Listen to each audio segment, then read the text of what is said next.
안녕하세요. 주간 전망대입니다. 이제 한참 여름 장마철을 지나다 보니까 제법 비가 오고 있습니다. 중국에서는 큰 홍수가 났고 가까운 나라 또 일본도 마찬가지였는데요. 큰 탈 없이 이번 여름 넘어갔으면 싶은 생각이 드네요. 휴가 시즌에 접어들고는 있습니다만 시장은 여전히 뜨겁고 변동성 또한 만만치 않습니다. 저희 주간 전망대 이런저런 거시적인 측면들을 많이 다뤘습니다만 최근 들어서는 아무래도 주식시장에 집중할 수밖에 없는 그런 시기인데요. 오늘도 증시 관련한 주제로 살펴보도록 하겠습니다. 오늘 패널 세 분 소개해드립니다. DB금융투자의 문홍철 파트장님, 안녕하세요. 예, 안녕하십니까. 오랜만에 나오셨습니다. 예. 예. 유진투자증권 글로벌 매크로팀의 허지환 팀장님. 예. 안녕하십니까. 안녕하세요. 예. 경제 칼럼니스트시죠? 박민수님, 안녕하세요. 네, 안녕하세요. 예. 우리 주간 전망대 시청자분들은 우리 문 파트장님이나 허 팀장님은 아주 자주 뵙고 익숙하시고 우리 박 작가님을 네. 필명이 샌드 타이거 샤크 네. 맞습니까? 네, 네, 맞습니다. 모래에다가 호랑이에다가 상어. 네. 네. 처음에 이 필명을 지었을 때는 굉장히 좀 부끄러웠거든요. 제가 네. 증권방송에 필명에 대해서 출연을 했는데 네. 좀 부끄러움이 있었는데 이제 자주 이렇게 하다 보니까 찹쌀떡처럼 착착 달라붙고요. 착착 달라붙는. 예, 그 부분들이 이제 생각보다 반응들이 좋아서 다행입니다. 오늘 우리가 사실상 우리 가제를 그렇게 잡았습니다. 지금은 PER가 아닌 PER이 아닌 PDR 시대냐? 이런 식의 어떤 이슈예요. Price Earning Ratio니까 주가를 갖다가 기업 이익으로 나눈 게 우리가 흔히 말하는 PER입니다. 그죠? 요새 우리나라 국내 제약사들 중에도 800배, 900배가 막 나오던데. 네. 그게 아니고 PDR은 Price Dream Ratio예요. 주가하고 그 주가가 그 주식이 이렇게 품고 있는 어떤 꿈, 스토리 이걸 의미하는 것 같은데 요즘 시장에 아주 적절한 신조어 같기도 합니다. 그러니까 결국은 요즘 들어서 이제 간당간당한데 그 와중에 한번 이제 시장 점검을 한번 해보는 거죠. 물론 압니다. 이거 다 부질없는 짓인 거. 당장 오늘 밤에 우회될지. 그죠?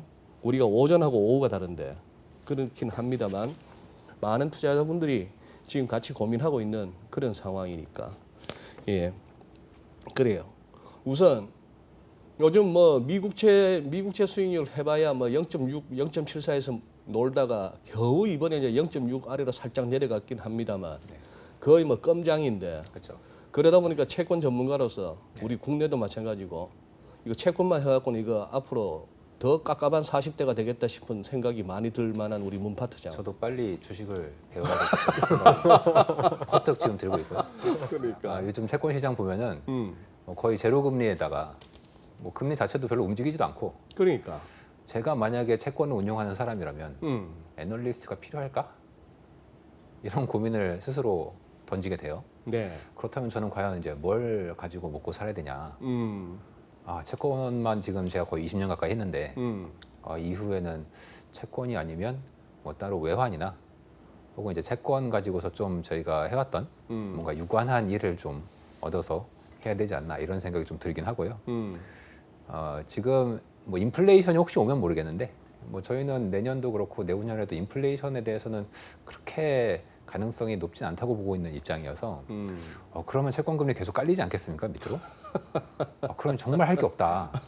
빨리 제가 살 길을 새로운 직장이나 직업을 빨리 찾아야 되겠다는 생각을 정말 절실히 이 저성장 저금리 시대에 뼈저리게 느끼고 있는 저성장 저물가 저금리 시대에 그렇죠. 예.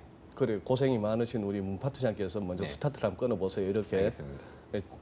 채권 위주로 시장을 살펴보시는 분 입장에서 최근 시장 흐름. 최근에 이제 어느 정도 코로나 위기 이후에 네. 3월에 큰 폭풍이 3, 4월 있었고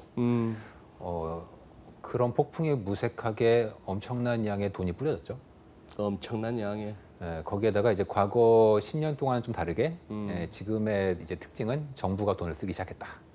아주 상당히 독특한 특징이고요. 독특한 특징. 이런 면에서 이제 통화 정책과 재정 정책이 이제 믹스돼서 굉장히 강력한 어떤 이제 화력을 냈고요. 그 결과로 이제 위험 자산들 그리고 안전 자산의 채권 둘 다 이제 가격이 올랐죠. 주가도 오르고 네. 금리는 떨어지고 그럼 네. 채권 가격이 이제 오른 거니까. 그런 상황을 온 다음에 제가 볼 때 한 6월 정도부터 연준도 그렇고 어느 나라나 중앙은행이 이제 돈을 푸는 속도가 뭐 이 정도면은 뭐 대충 많이 풀었고 여기서 더 푸는 건 좀 오버 같고 그래서 좀 쉬자. 그랬는데 그렇다고 정확히 빨아들이는 건 아니고 그런 건 아니었죠. 정확히 그 6월 한 중순 정도 시점부터 이제 중앙은행의 이제 대차트 지표, 즉 돈 푸는 속도가 좀 이제 떨어지거나 약간 횡보하는 정도 그렇게 되니까 예. 이제 글로벌 주식도 약간 상승 탄력이 조금 약해지는 예. 이제 그런 흐름들을 이제 정확히 보였었고요. 예. 지금은 다들 약간 그 짱을 본다 그러죠.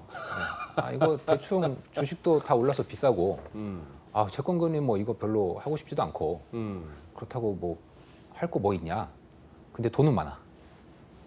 그러니까 이런 상황에서 그 돈들이 지금 갈 데를 찾으면서 여기저기 들쑤시는 그런 장세가 아닌가. 그래서 이제 일정한 어떤 재료가 있으면 그 재료가 있는 어떤 자산들은 굉장히 이제 가격이 오르거나 혹은 야 이거 지금 이쪽은 테마가 끝났고 혹은 다른 쪽으로 가야 되는 거 아니야? 그러면 이제 갑자기 우두둑 장중에도 예. 갑자기 뭐 기술주가 훅 빠졌다가 예.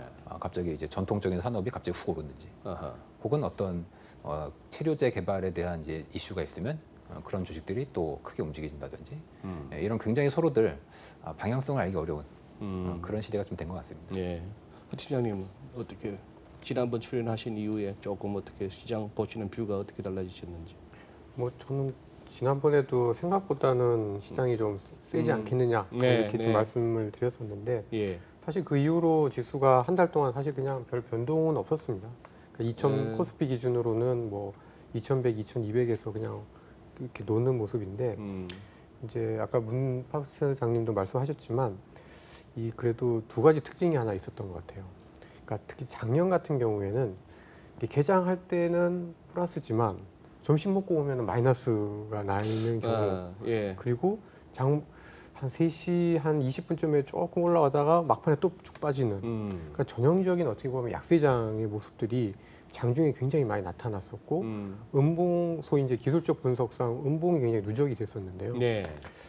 요즘은 그렇진 않은 것 같습니다. 요즘은 개장했다가 물론 처음에 좀 밀리거든요. 나스닥 예, 선물이나 예, 뭐 예. S&P 500 선물 보고 뭐 뉴스 보면서 밀렸는데 꼭 점심 먹고 와 있으면 또 하락폭을 줄이거나 아니면 플러스가 나 있습니다. 그러니까 이게 소위 이제 베어 마켓과 불 마켓을 규정할 때 보면 결국 들어 올리는 힘이 있느냐 예. 그게 이제 어떻게 보면 강세장이고 예. 뭐 아무리 환경이 좋아도 계속 이제 좀 그 파는 힘이 크면 약세장인데 예.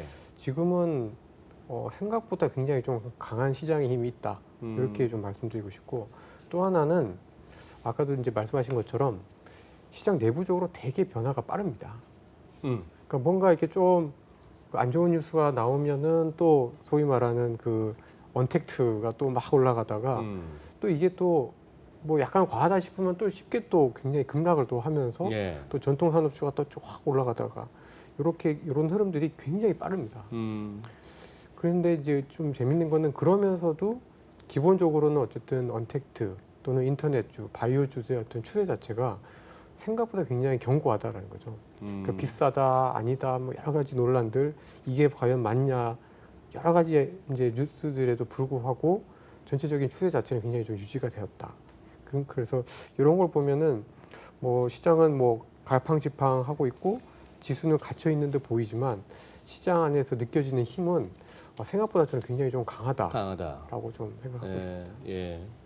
1년에 뭐 한 10번 월로 치면 한 번 정도 주식 거래 하셔가지고 지금 직장인이신데 그냥 뭐 연봉 정도는 또 주식시장에서 버시는 분.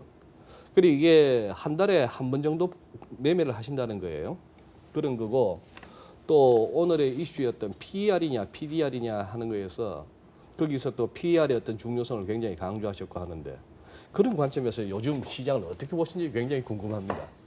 일단 그 주식시장에서는 종목들이 많기 때문에 예. 제 원리대로 하는 종목들은 반드시 있고요.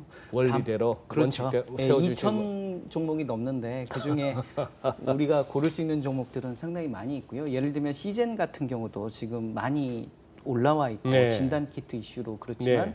PER이 지금 굉장히 주가가 많이 올랐지만 한 20배 정도밖에 안 됩니다. 그러니까 그래요? 기존에 한 그 진단키트 이슈가 나올 때 매수를 했어도 그렇게 버블인 상황은 아니었고요. 실적 개선이 된다는 예측치가 있었기 때문에 실적 개선 예측치를 가지고 미래 어떤 PER을 구하다 보면 네. 한 2달 전만 하더라도 PER이 한 10배 수준이었기 때문에 예. 충분히 저가 메리트는 있었고요. 예. 그런 종목들을 1년에 몇 개씩은 충분히 고를 수 있거든요. 저희가 샀다 팔았다를 매일 데일리로 하는 게 아니고 사고 몇 달 기다려서 수익을 거두겠다. 그러면 예를 들면 시젠을 한 3개월 전에 사서 지금까지 가지고 있으면 2배의 수익이 나는 거거든요. 그런 어떤 투자 전략은 지금도 유효하다고 보고요. 네. 저는 이제 이 지금 주식시장을 풍선에 비유하고 싶거든요. 풍선. 풍선이라는 것은 터질 듯 하면서 계속 커지는 거거든요. 그러니까 지금 시장은 버블이 있다라고 저는 생각을 하거든요. 버블이 있다. 버블이 있는데 이 버블이 터지지 않고 네. 계속 확장해 가는 거거든요. 견딜 때까지, 터질 때까지. 그러니까 언제 터지느냐의 문제인데 이 버블이 풍선이라는 게 그렇잖아요. 이제는 터질 때가 됐어 했는데 안 터지고 더 가잖아요. 그런 주식시장 상황이라서 근데 이 버블을 뭐가 만들었느냐? 저는 이 버블은 유동성이 만들었다고 생각을 하거든요. 그러니까 예. 미국에서 어떤 경기 부양, 예. 그다음에 제로 금리, 그리고 어떤 좀 힘들 때마다 소위 말해서 이렇게 약을 주는 거죠. 그게 경기 부양이라고 생각을 네, 하고요. 네. 제로 금리 갈 데 없는 돈이 결국 주식 시장에 많이 몰릴 수밖에 없는 상황이 된 거고요. 우리 같은 경우도 부동산 규제 이런 것들 때문에 이 유동자금이 주식 시장으로 온 이슈들도 좀 있는 네, 것 같거든요. 네. 그래서 그런 어떤 유동성 장세가 계속 이 풍선을 이렇게 부풀게 하는 거고 과한 버블을 좀 일으키고 있는데 이런 상황에서 이 빚내서 이렇게 투자하고 있는 이런 상황에서 호교모를 악재, 예를 들면 미중 무역 갈등이라든지 또 코로나 확산이라든지 이런 어떤 시장의 악재가 하나 발생되는 순간 시장은 급락이 올 수 있다. 그리고 9월 15일에 우리가 공매도 규제가 풀리지 않습니까? 네. 풀릴 가능성이 있기 때문에 그 공매도 사실 금지를 시키면서 가장 많이 오른 게 바이오주들이나 그다음에 전기차, 수소차 이런 주식들이 과하게 실적 대비해서 오른 감이 있거든요. 그러면 이 공매도가 다시 풀리면 그런 종목들이 가장 많은 타격을 입지 않을까. 그래서 지금 사실 시한부의 어떤 주식시장 버블을 즐기는 그런 시점이라고 저는 조금 보수적으로 말씀을 드리고 싶습니다. 그러면은 요 중앙은행들이 돈을 막 집어넣는, 그러니까 풍선을 지금 막 불고 있는 거지 않습니까?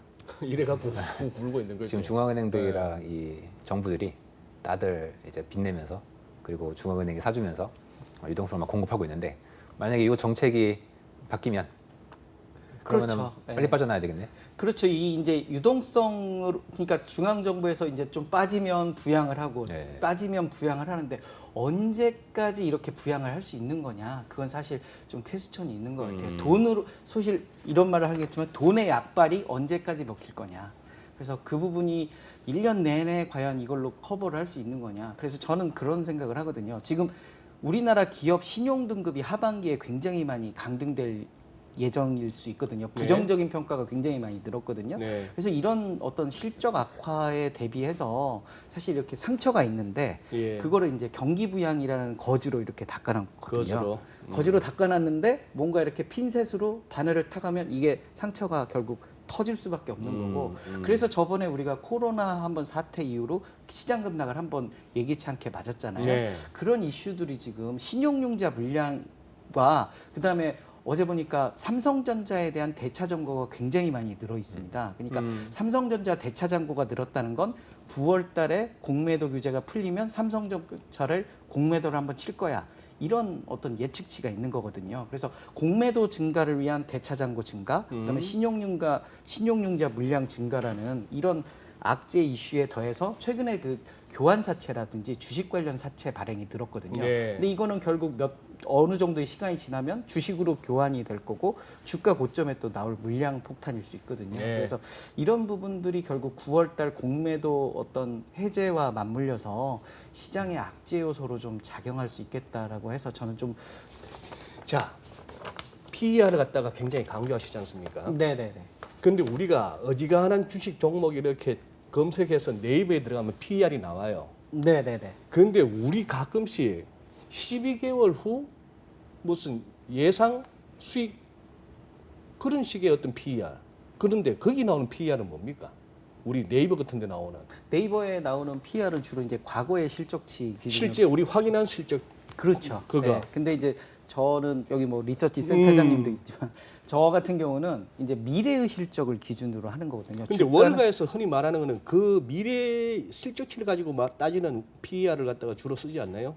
미국에서는? 그렇죠. 예. 그래서 우리 이제 저는 이제 개미 투자자 네. 입장에서 얘기를 하면 이 일단 증권사 리포트라든지 아니면 그 기자분들의 어떤 예. 전문적인 그 기사에 보면 영업 실적과 그다음에 실적 예측치에 따른 당기 순이익 이런 부분들이 네. 나오거든요. 그러죠. 근데 PER이라는 게 시가총액을 당기 순이익으로 나오는 거니까 그래서 지금 단기 순이익 기준으로는 PER이 30배지만 네. 앞으로의 실적 개선으로 하면 PER이 굉장히 낮아진다. 대표적인 예가 아까 말씀드린 시젠 같은 경우거든요. 시젠 같은 경우가 올해 실적이 이 진단 키트 이슈로 굉장히 늘면서 과거 PER 기준으로는 주가가 버블이라고 얘기를 할 수 있지만 네. 앞으로의 실적 기준으로 하면 PER이 한 2달 전에 10배 이하다. 그러면 이거는 어찌됐든 코로나 이슈는 있고 진단 키트는 세계적인 어떤 상품이 될 거기 때문에 믿고 기다리면 수익이 날 수 있다라는 측면에서 두 가지 관점이죠. 첫 번째는 실적 개선과 두 번째는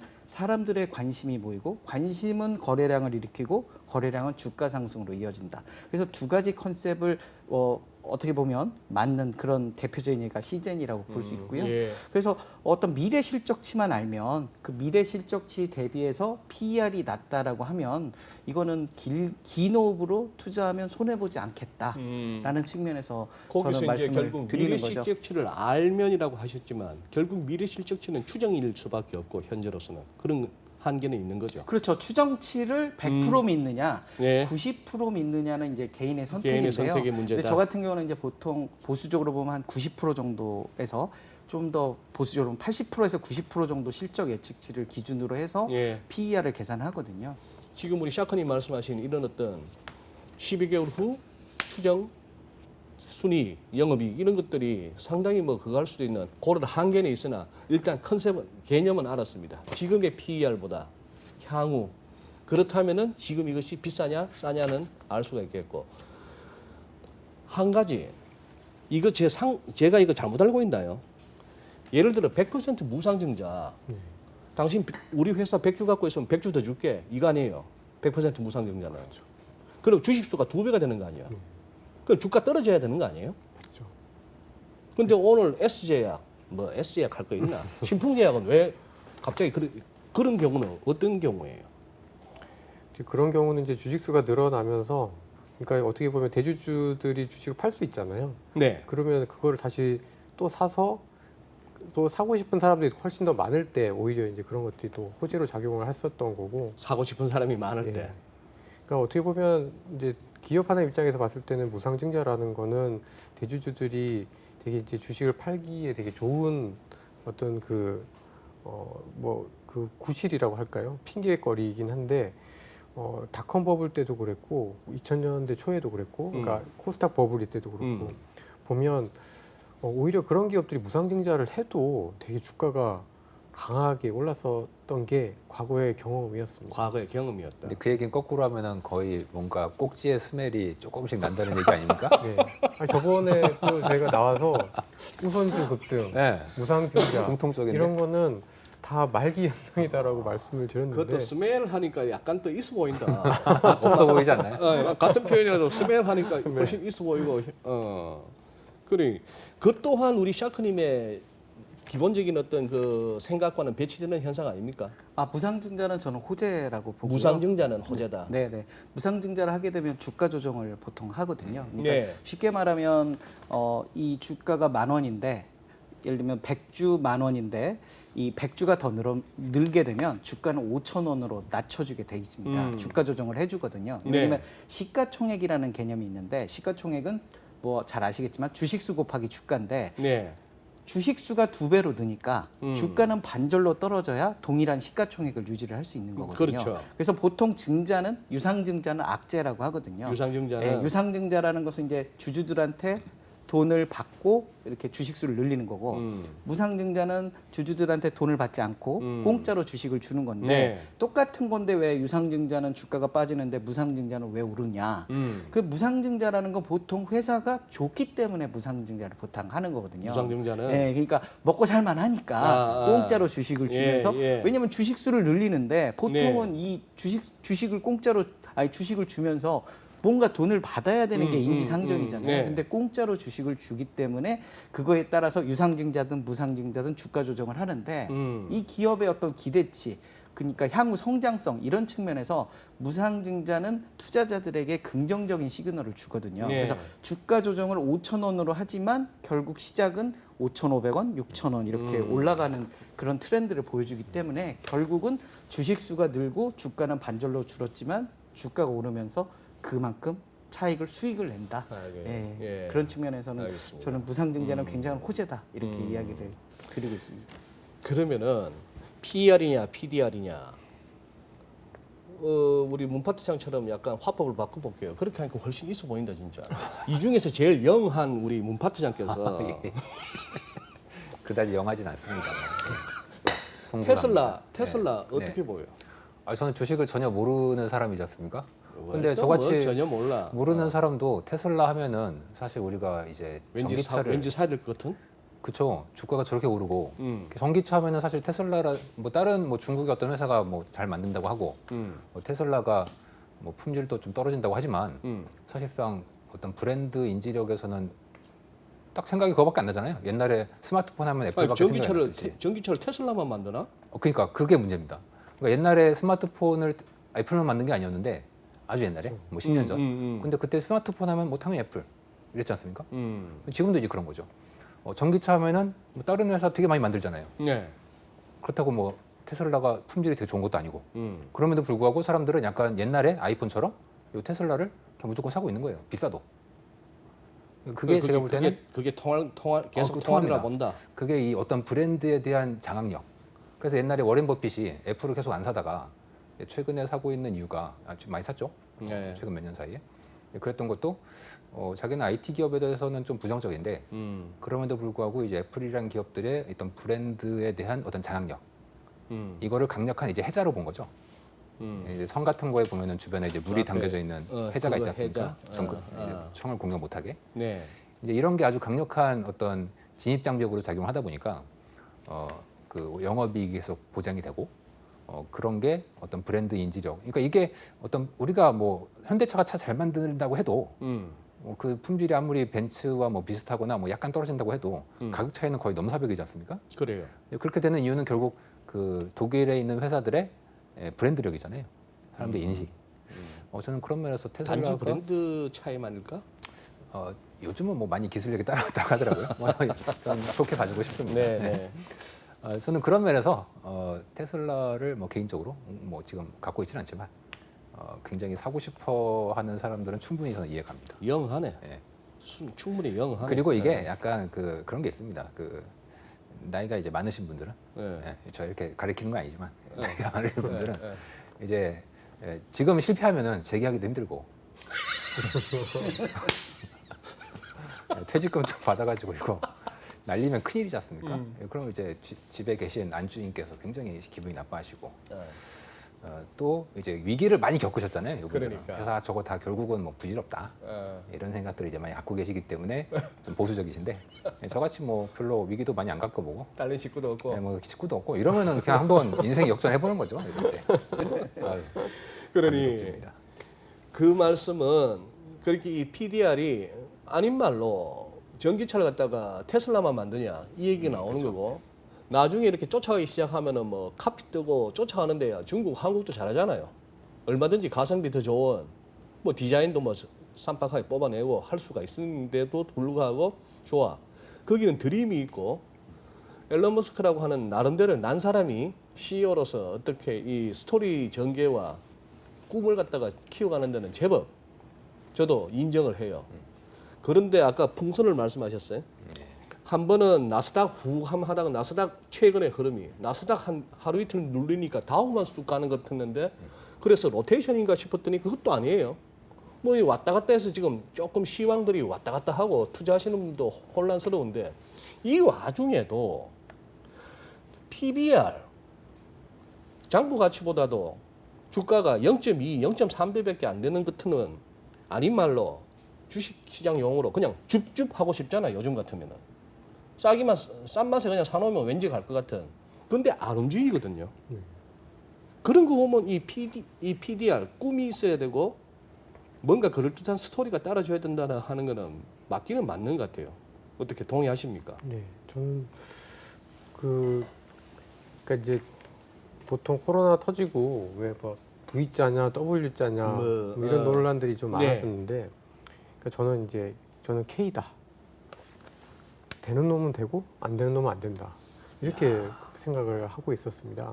우리 지금 이게 허지환 작품이에요? K다. K형. 처음 들었습니다. 지금 그런가요? 전 세계에서 처음 나온 얘기죠? 아니에요. 다른 사람도 얘기해? 네.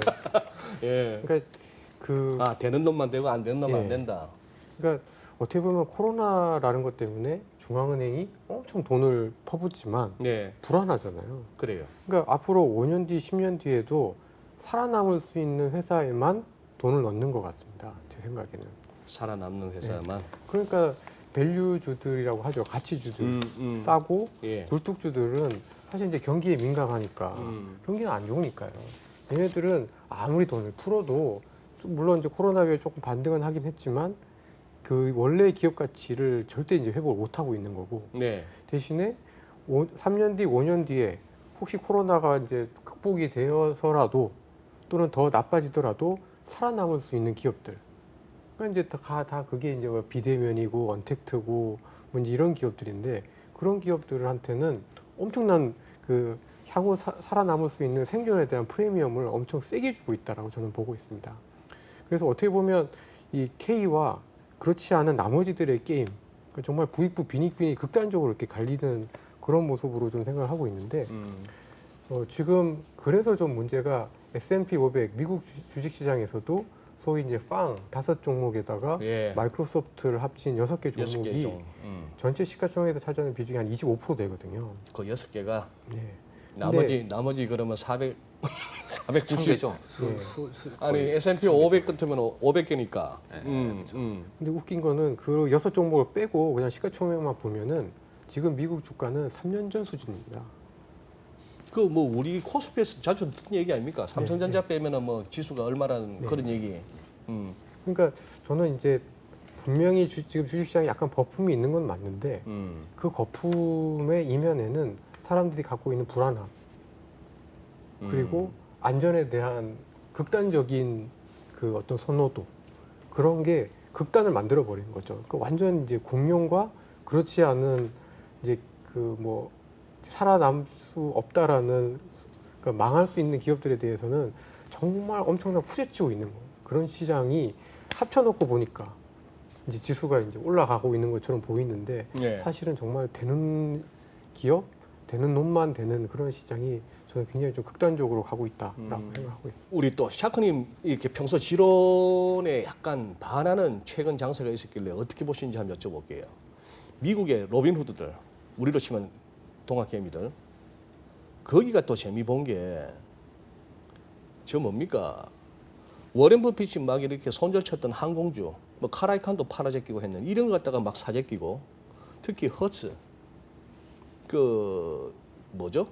뭐라 그랬나? 중고차가 아니고 그 뭐지? 렌트카죠. 네, 전 네. 세계적인. 네, 네. 그게 파산보호 신청을 했는데도 불구하고 네, 그걸 네. 사가지고 몇 배가 올랐거든요. 네, 네.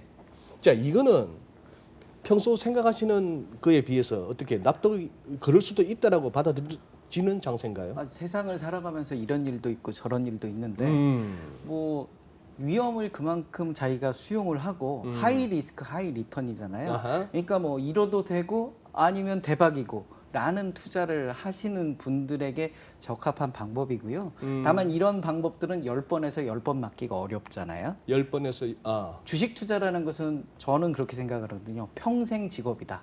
그래서 1%씩 1%씩 1%씩 계속 수익이 나야 된다. 그거를 저는 유식한 말로 스노우볼 효과라고 하거든요. 눈덩이를 굴리면 나중에 눈사람이 된다. 예. 그래서 수익은 적지만 계속 수익 나는 게 중요하다. 그래서 저의 투자 원칙과는 좀 안 맞는 부분들이고요. 그런 예외를 즐기시는 분들은 그런 방법. 우리나라도 마찬가지로 정리매매라는 게 있잖아요. 주식시장에서 상장 폐지가 되면 7일 영업일 동안 30분 단위로 거래를 하는 상하한가도 없습니다. 그렇기 때문에 30원이던 주가가 1시간 후에 300원이 가는 이런 기현상들이 발생이 되는 거거든요. 네. 근데 그런 어떤 메리트를 즐기시는 분들은 사실 그런 하이 리스크를 또 즐기는 거거든요. 네. 그래서 그런 유에 즐기시는 분들은 과연 이게 롱런 할 수 있겠느냐. 내가 여기 허츠에서 한번 10배 벌었어. 근데 다음 장에서 또 10배를 벌고 이렇게 하면 과연 그런 가능성들이 있을 것이냐라는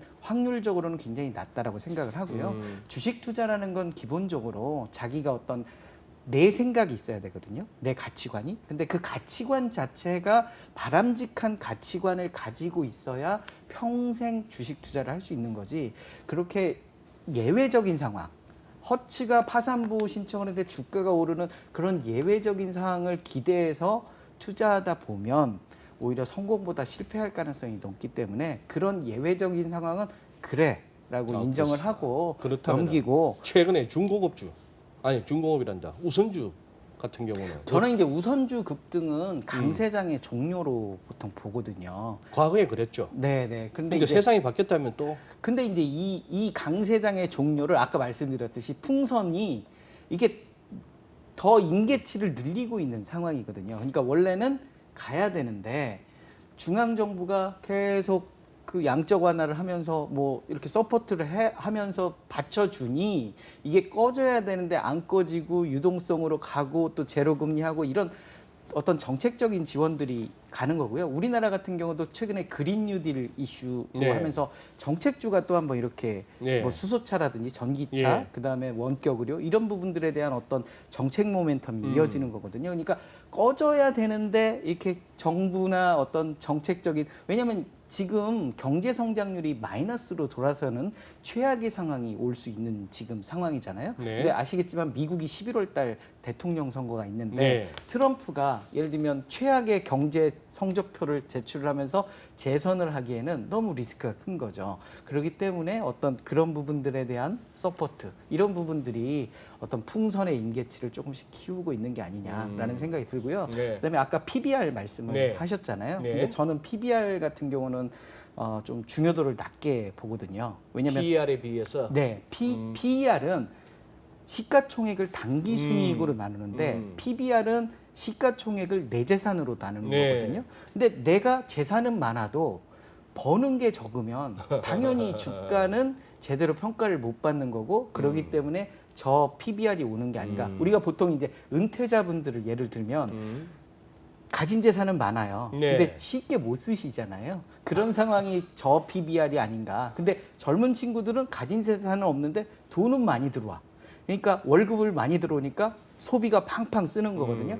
그거와 비슷한 개념으로 저 PER은 주가가 상승폭이 크고 저 알겠습니다. PBR은 무슨 말씀인지. 예, 그러지 네, 않느냐. 그래요. 그런 생각입니다. 알겠습니다.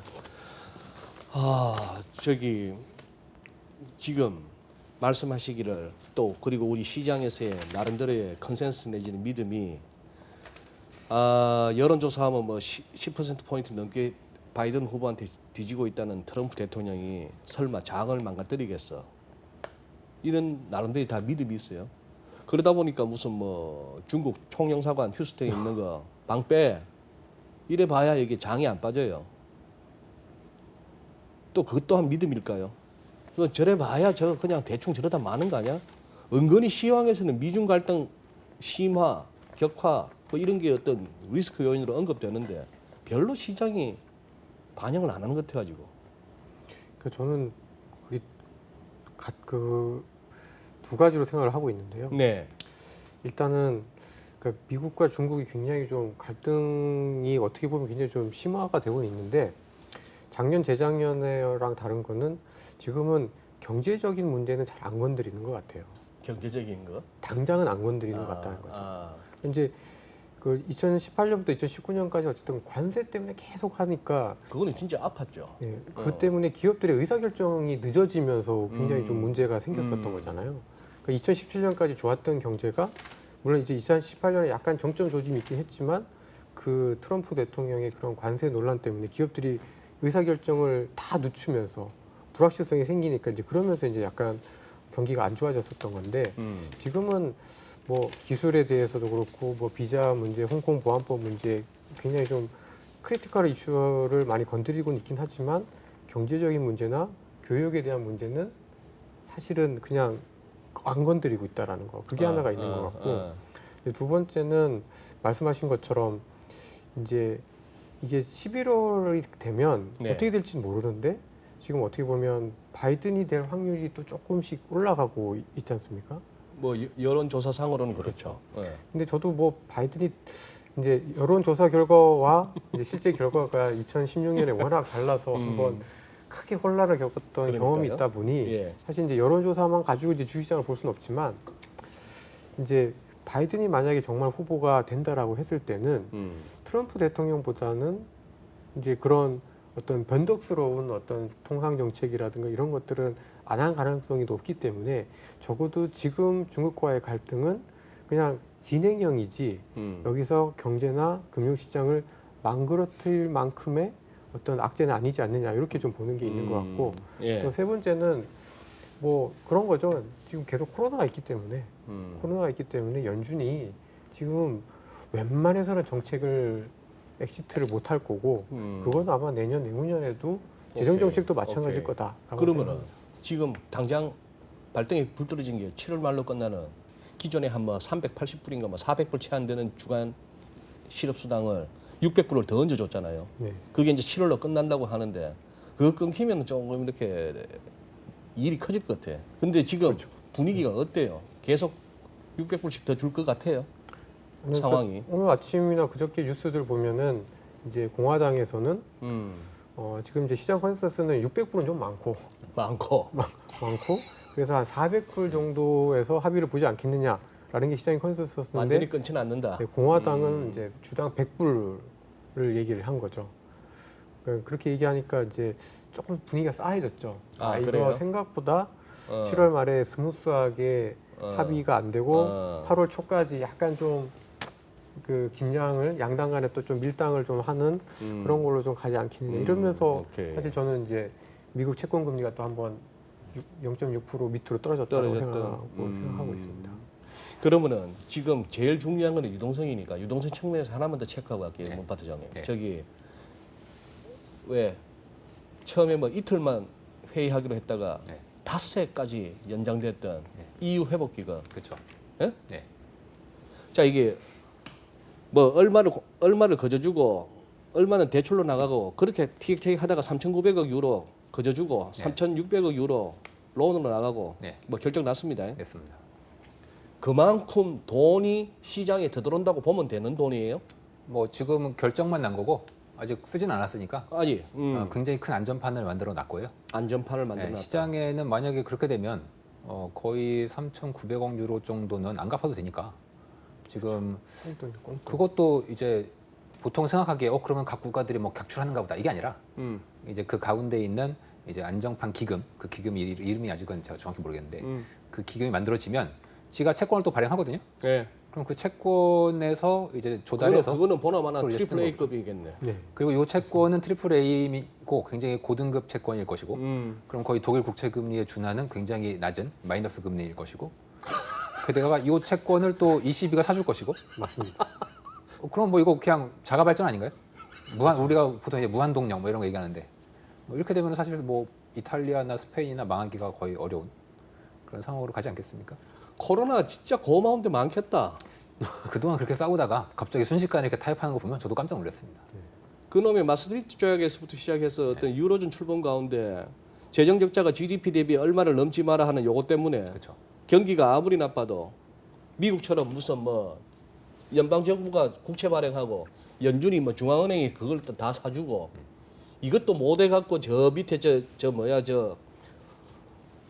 먹고 죽을라 해도 없는 애들 그 피그즈 이 애들은 유로존이라는 그 이유 때문에 그 비싼 유로화를 쓰면 네. 재정 정책도 마음껏 못하다가 이제 마음껏 이제 이 시비가 펑펑 찍어내면 되네. 뭐 제약 조건이 있겠지만 사실상 뭐 맞습니다. 맞는 말입니다. 그게 그만큼 돈은 더 시장에 들어올 수 있다고 봐야겠죠. 가능성이 있죠. 가능성이 네, 있다. 확실히.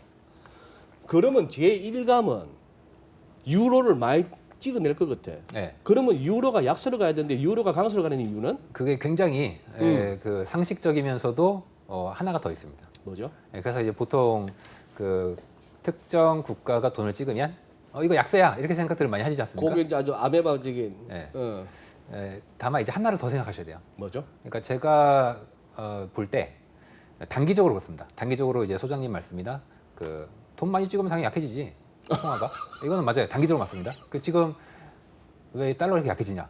단기적으로 제일 돈을 많이 찍은 데가 미국이에요. 그러니까 당연히 달러가 약해지는 게 맞습니다.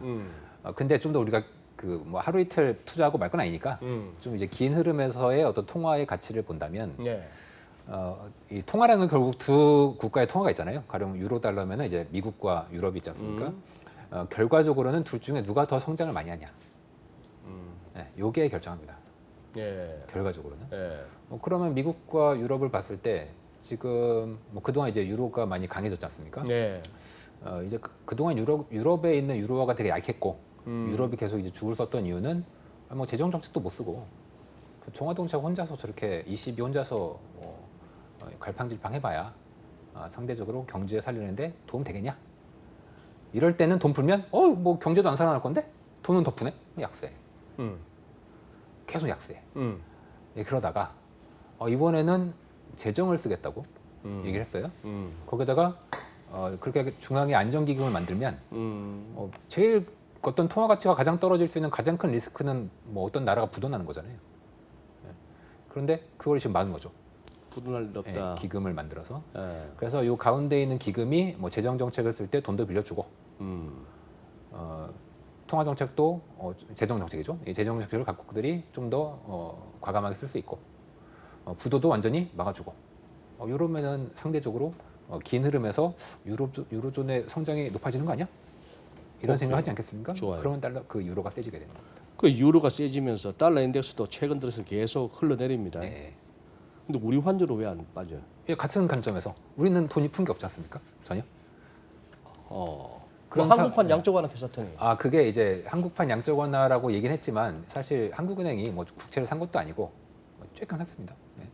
거의 산 거 없어요. 그러니까 다른 나라랑 비교해 봤을 때 우리나라가 재정을 얼마 썼냐? 그거 지금 보고서 엄청 많은데 보세요. 미국, 유럽 다 여기가 있는데 한국은 여기가 있습니다. 아주 뭐 건강한 재정이네. 네, 굉장히 건강한 재정이죠. 물론 우리나라도 뭐 적자 국채 많이 발행해서 걱정해요라고 얘기는 많이 했지만 미국이나 유로존 같은 기축통화국에 비하면 굉장히 조금 썼고 심지어 최근에 신흥국들도 돈 엄청 썼어요. 그러니까 네. 뭐 인도네시아 같은 애들도 펑펑 찍더만. 근데 우리나라는 그런 거에 비해서도 상당히 적은 돈을 네. 썼기 때문에 그렇다면 장기적으로 한번 보십시오. 생각해 보십시오. 돈도 안 썼어. 돈도 안 썼어. 그렇다고 우리나라가 뭐 장기적으로 성장할 뭐 건덕지가 없지 않습니까? 재정을 많이 쓴 것도 아니야. 다른 나라 훨씬 많이 썼고.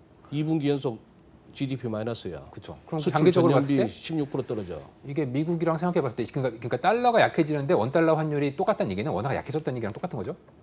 그렇죠. 그렇죠. 그렇죠. 그 얘기는 한국에 대해서 별로 글로벌리 봤을 때 한국 쟤네들은 그렇게 뭐 볼 게 없다. 그리고 제가 봐도 뭐 돈도 별로 안 썼고 성장 동력은 계속 약해지고 있고 애도 안 낳고 저같이 그러면은 우리가 별로 기대할 게 없지 않습니까? 네. 그럼 저는 뭐 계속 그러니까 환율은 이제 가만히 있는 것처럼 보이지만 실제로는 약해진 거기 때문에 원화가 약해진 거예요. 실제로는 다른 나라 통화 대비해서는 저는 이제 그런 면에서 그래도 네. 하도 뭐 달러 약세 그러니까 그 분위기에 휩쓸려서 좀 질질 끌려간다면 네. 밑으로 어디까지 보셔? 뭐 저는 코로나 사태 이전이 이제 1,180원, 90원 정도였었기 때문에 예, 그 정도 레벨이 최근에 뭐 잠깐 간 적도 있었는데 예, 그 정도가 뭐 약간 중기적인 저점이 아닌가 이렇게 보고 있습니다. 80원 밑으로까지는 잘 안 보시고.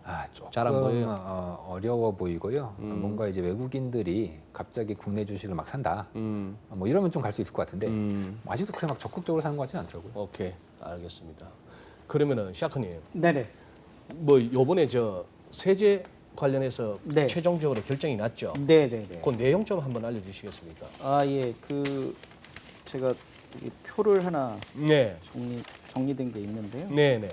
일단 그 기본 공제가 5천만 원까지 예전에는 2천만 원 처음에 나왔던 얘기는 2천만 네, 원이었잖아요. 2천만 원까지 이제 수익에 대해서는 세금을 내지 않는다 이렇게 얘기를 했는데 이제 이게 5천만 원까지 금액이 좀 늘어났고요. 네. 시행 시기도 이제 2023년부터 그리고 당장 내년부터 증권거래세는 0.02% 인하. 2023년이면 애초보다 1년 더 늦어지네요. 네, 그런 네. 상황이고. 그렇죠. 네, 네. 네. 그리고 이제 2월 공제도 옛날에는 3년 어떤 손익을 이렇게 해준다고 했는데 그게 5년으로 늘어났고요. 이런 네. 부분들이 이제 시장에서 좀 2월 공제란 말씀은 3년 동안에 네가 얼마 벌고 얼마 터져서 예. 네트로 얼마인지가 이제 5년에 걸쳐서 해. 네, 네. 그러니까 기존에 손해 본 거를 예, 이제 다 이번에 가만 수익이 좀 났으면 많이 감안해 주겠다. 소위 말해서 똔똔 쳐버리는 뭐 그런 예. 이슈들.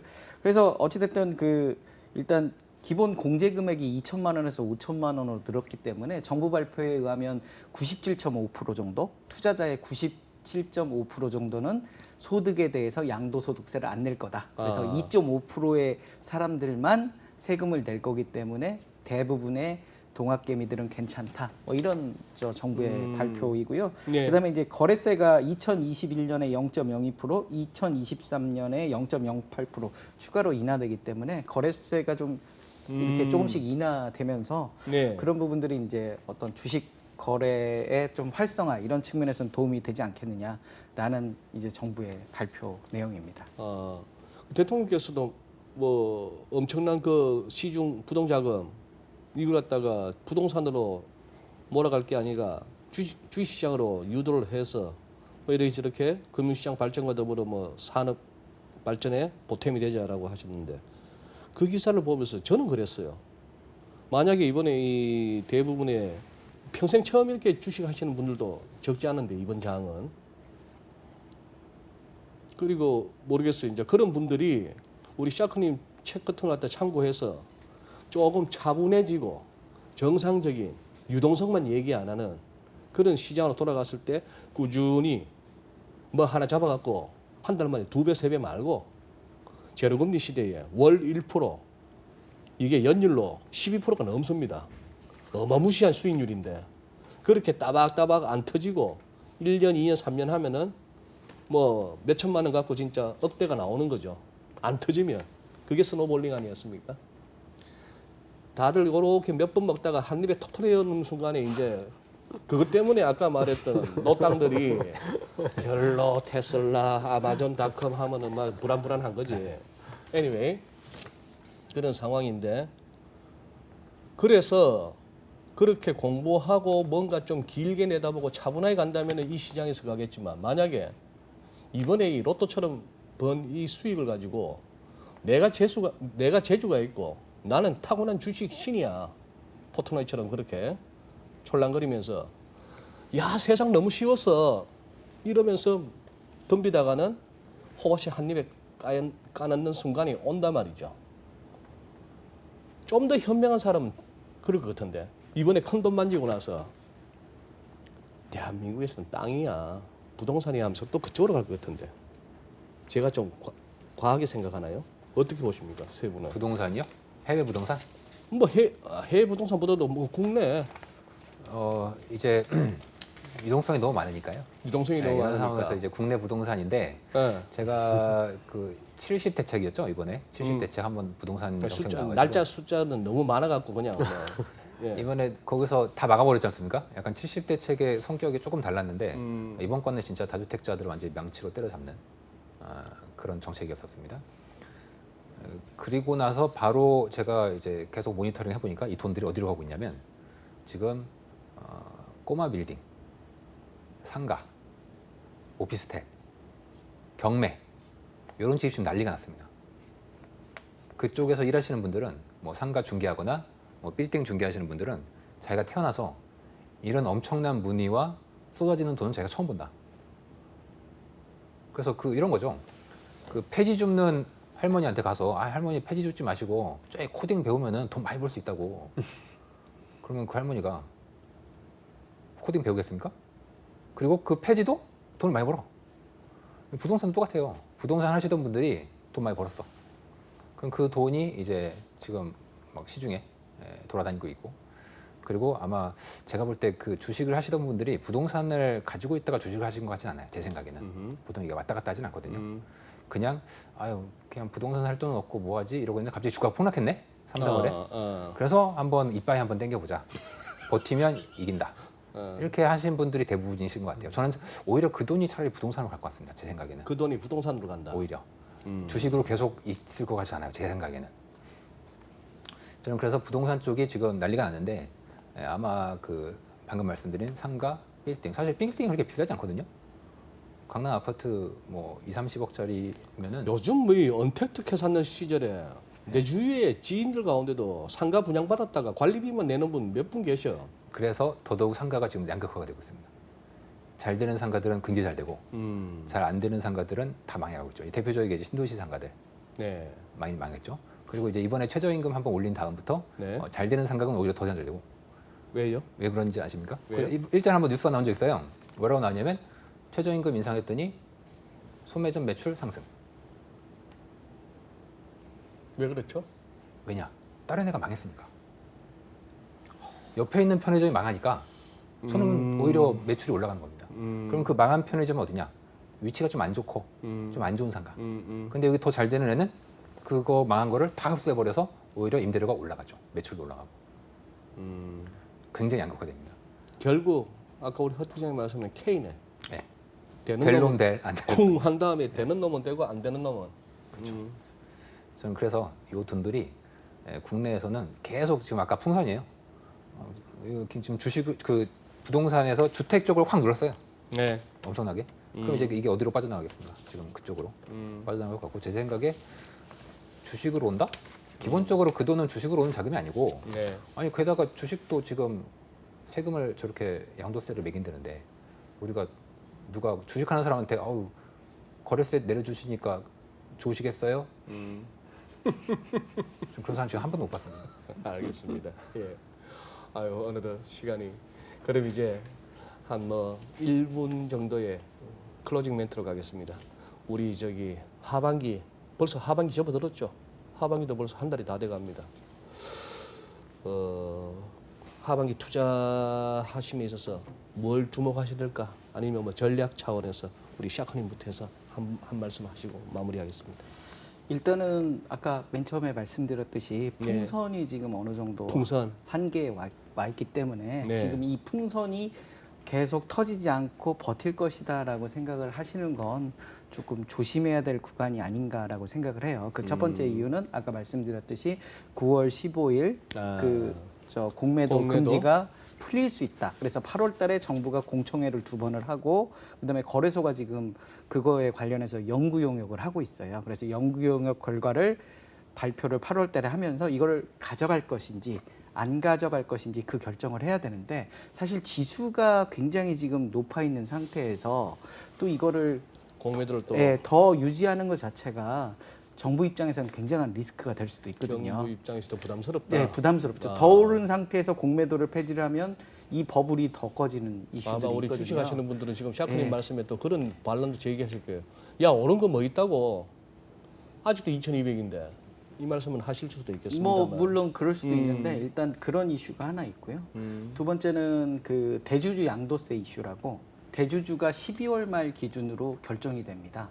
그러다 보니까 이제 금액 기준으로는 올해 10억, 네. 그다음에 뭐 이 퍼센티지 기준으로 지분율 기준으로는 뭐 코스피 1%, 코스닥 2%. 내년부터는 이제 금액적으로 3억 원인데요. 네. 그러다 보니까 이제 잘못하면 대주주 자칫하면 될 수가 있네요. 대주주가 되면 22%에서 33% 정도의 양도소득세를 내야 되거든요. 네. 그런 부분들이 있기 때문에 하반기 4분기로 갈수록 중소형주에 대한 매수세가 좀 약할 가능성도 좀 있고요.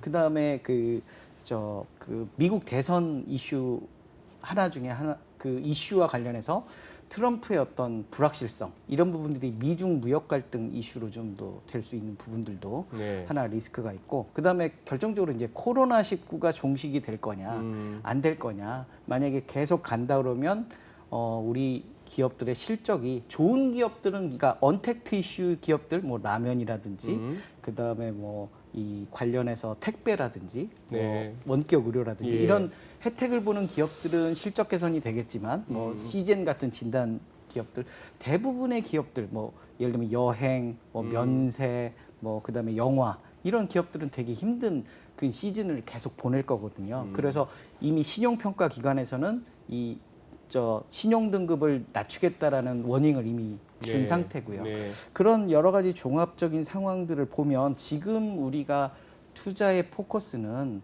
좀 배당주가 최근에 인기가 없거든요. 네, 뭐 네. 리츠도 공모 네. 청약이 별로 안 좋고 뭐 그런데 오히려 지금 이 시점에 배당주는 사실 배당주를 사고 주가가 빠지면 시가 배당률은 더 올라가거든요. 그러니까 받을 수 있는 배당금이 더 늘어나기 때문에 오히려 주가 하락을 즐길 수 있는 그래서 분할 매수 전략으로 배당주에 대한 측면 예를 들면 요즘 우리 개미들이 동학 개미들이 주식을 많이 하다 보니까 증권주들이 되게 최근에 실적들이 예, 좋아요. 예, 예. 그러니까 예를 들면 증권 우선주라든지 네. 이런 종목들에 대한 고배당 측면에서 바라볼 수 있는 그런 종목들도 있고요. 그다음에 실적 개선이 돼서 저평가인 종목들이 아직도 많이 있어요. 네. 예를 들면 우리가 상반기에 뜨거웠던 마스크주, 뭐 KM 같은 경우는 올해 실적 기준으로 하면 PER이 5배밖에 안 되거든요. 그러니까 그런 기업들을 좀 분석해서 실적 개선과 그다음에 고배당 여기 한 가지 더 붙이자면 기관과 외국인이 사는 종목들. 그러니까 우리 개인들보다 내부 통제가 잘 되어 있고 분석력이 뛰어난 그들이 사는 종목들을 좀 더 관심 있게 팔로잉하면 네. 이 풍선 장세에 그래도 좀 안정적으로 수익을 거둘 수 있지 않을까. 그래서 알겠습니다. 지금 예. 버블돼 있는 그런 종목에 대한 어떤 공격적인 투자보다는 그래도 저평가 종목 그런 종목들이 충분히 있기 때문에 그런 쪽으로 좀 안정적으로 접근을 했으면 좋겠다. 그리고 현금을 좀 많이 보유를 해서 그 공매도 이슈, 그다음에 연말에 대주주 양도세 그런 거에 대비해서 저점 매수 관점으로 좀 접근하는 것도 나쁘지 않겠다. 이렇게 제가 샤크님 말씀드리겠습니다. 말씀 듣다 보면은 참 매번 걱정되는 게 그렇게 열심히 공부하고 연구해서 좋은 종목을 발굴했는데 나 혼자 그거 발굴하고 남들이 관심 안 가지고 그저 이름만 되면 알만한 그러고 최근 한두 달 사이에 뭐 확 뛰어오른 이쪽만 사람들이 달라붙어 버리면은 이 공부하고 연구한 게 빛을 발하지 못하는 뭐 그런 순간도 있죠. 그런 시기도 있긴 그래서 있죠. 제가 이제 주로 즐겨 쓰는 말인데요. 무관심에 사서 뜨거운 관심에 팔아라. 그러니까 뭐냐면 좀 많이 기다려야 되네요. 주식이라는 것은 비쌀 때 사서 싸게 파는 게 아니거든요. 그렇죠. 싸게 사서 비싸게 파는 건데 대부분은 비싸진 다음에 사는 거죠. 그렇죠. 그래서 우리가 그 송강호 주연의 영화 관상에서 보면 이런 말이 있어요. 이 파도는 이렇게 높이 오른 파도는 부서진다. 그래서 높이 오른 파도를 사는 게 아니고 파도가 불어오는 바람을 사자. 그러니까 미리 좀 사서 기다리면 때는 온다. 근데 네. 그게 결국 실적 개선이나 이런 종목들은 기다림이 좀 지루할 수 있지만 그 기다림이 2년, 3년 이러지는 않거든요. 예. 몇 달만 있으면 아까 말씀드렸듯이 알겠습니다. 10%, 20%씩 그 수익이 쌓여지면 결국 큰 수익으로 스노우볼 효과처럼 맛볼 수 있다. 알겠습니다. 예. 우리 허지환 팀장님. 저도 뭐 비슷한 이야기일 수도 있는데, 그러니까 그 저는 이제 최근에 장을 99년이랑 좀 비슷한 냄새가 난다. 스멜이라고 하셨는데, 그러니까 99년에도 보면은 그때도 주가가 이제 한 번씩 이렇게 막 올라가면서 되게 비싸다 얘기를 했는데 그러면서 한 1년, 1년 반 더 갔었는데 비싸면서도 한참 갔죠. 근데 이제 그때 당시의 특징은 근데 이제 대신에 변동성이 굉장히 컸었던 것 같아요. 그래서 저도 지금이 이제 근데 우리가 언제 정말 그 풍선이 꺼질지는 알 수가 없기 네. 때문에 그러니까 저는 이제 두 가지죠. 하나는 변동성이 커질 수 있다. 그리고 변동성이 커지면서도 주가는 올라가는 거는 정말 돈의 힘인 거거든요. 그러니까 지금은 안정적으로 우리가 이렇게 좀 그 편하게 사서 편하게 먹을 수 있는 장은 절대 아니고 굉장히 리스크를 감내하는 사람, 용감한 사람이 먹을 수 있는 그런 장인 것 같아서 지금 이제 그런 성격으로 접어드는 거죠. 예. 불과 한 2달 전까지만 하더라도 좀 편했다면. 네. 하기야 변동성이 그때도 없던 편하진 장에서 않았다. 지금은 굉장히 이제 지나고 편한 변동성이 거지. 커져가고 있는 네. 그래서 급락했다가 또 올라가기도 하고 또 급락하기도 하고 네. 이런 좀 변동성이 굉장히 커질 거기 때문에 약간은 좀 그런 리스크들을 좀 줄여놓는 건 분명히 좀 필요할 것 같아요. 그래요. 알겠습니다. 우리 문파트 장님. 네. 네. 풍선론의 연장에서 본다면 하반기에 유동성이 어떻게 줄어들 거냐 이런 유동성이 이벤트를 어떻게 찍어야 되지 않겠습니까? 네, 한번 찍어 본다면 최근 10년 동안 한국 및 글로벌 주가가 망가졌을 때 뭐 2013년에 버냉키 쇼크 그리고 2015, 14, 15년에 미국의 금리 인상 그리고 2018년 이후에 파월이 얘기했던 뭐 중립금리까지 한참 남았다. 뭐 이런 게 결국 주식을 크게 망가뜨렸던 사건들이었지 않습니까? 저는 하반기에 아마도 미국 대선이 되지 않을까 봅니다. 왜냐하면 아니 뭐 중앙은행 관절 없잖아 대선은 그게 아니라 그 이제 현대 경제학에서는 그 재정 정책과 통화 정책을 사실상 하나로 보거든요. 네. 그런 면에서 이 조세제 관련된 제도가 조세. 예, 세금. 세금 관련된 제도가 통화량과 아주 밀접한 연관이 있습니다. 그래요. 중앙은행이 돈을 막 풀어도 정부가 세금을 많이 걷어들이면 통화량이 줄어요. 그렇게 돼 있습니다. 그래서 이제 바이든 같은 경우가 이제 증세를 생각을 많이 하고 있는데 네. 그렇게 된다면 상당히 미국 쪽 그리고 글로벌리 충격이 한번 크게 있지 않을까. 그런 너무 싸늘한가요? 그런 걸 좀 주의 깊게 보자 이렇게 말씀드립니다. 그래요. 알겠습니다. 예. 아, 네. 지금은 PER 대신 PDR. 예, 분명 시장의 그러한 어떤 그 흐름과 패러다임이 지배적인 것은 또 사실입니다. 그러나 또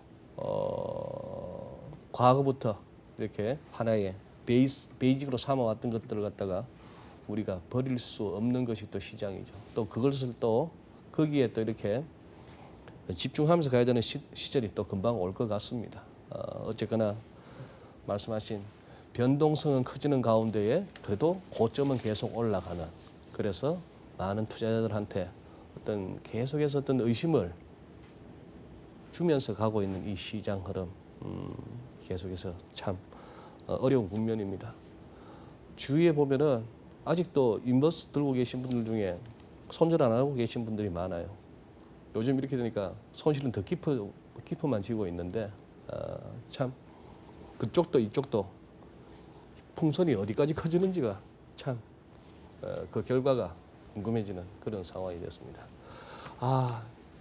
저 개인적으로 진행하는 사람으로서 이제 주식 얘기 좀 그만했으면 싶은 생각도 듭니다. 그거 말고도 좀 우리가 살펴볼 세상 일들이 많은데 말이죠. 네, 오늘도 세 분 귀한 말씀 감사드리고 이번 주 주간 전망대는 여기서 마무리하겠습니다. 감사합니다. 수고하셨습니다.